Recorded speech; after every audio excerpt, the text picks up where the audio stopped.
I'm Jack, and I'm going to be serving in Skelmersdale at St Paul's. So when I was born, both my parents were atheists, actually. But then when I was sort of 5 or 6, I had a lot of questions about faith, about the meaning of life, and what happens when we die.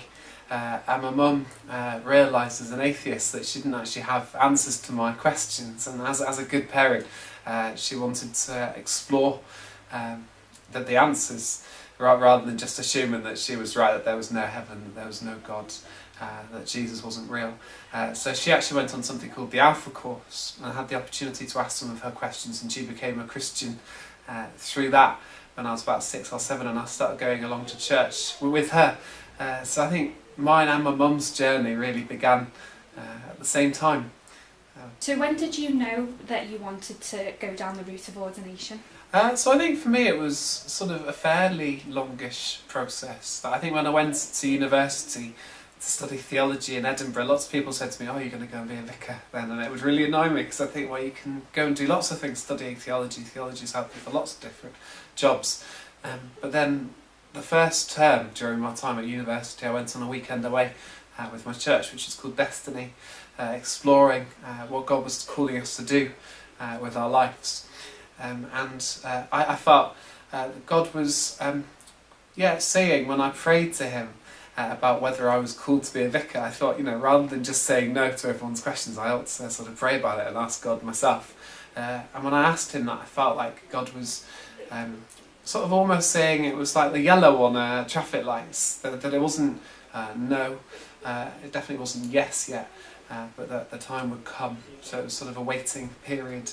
And then I think sort of through prophetic words that were shared by friends with me whilst I was at university, actually I think the moment that I would say I felt really called to ordination was when I went on a short-term mission trip with my church in Edinburgh to Los Angeles at the end of my 3rd year at university.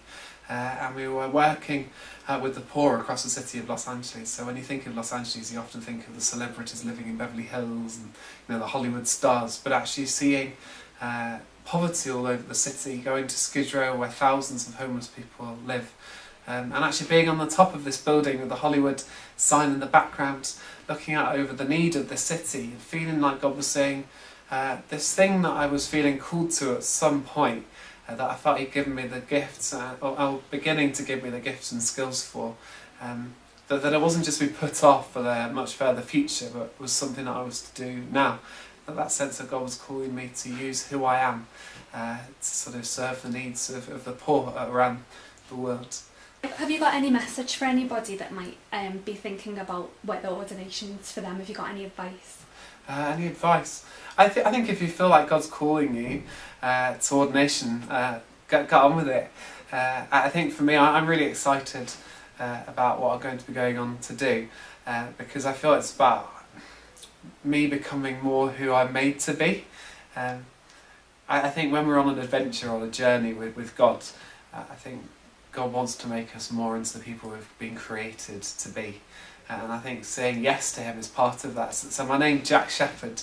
Actually, I feel like as I prayed about calling to ordination, actually obviously the name Shepherd sort of resonates there, because it's all about shepherding people. But I think also the name Jack, looking into the Bible, the name John, actually it's sort of, for me, about being sent with a message from God. I feel that's what the name Jack means.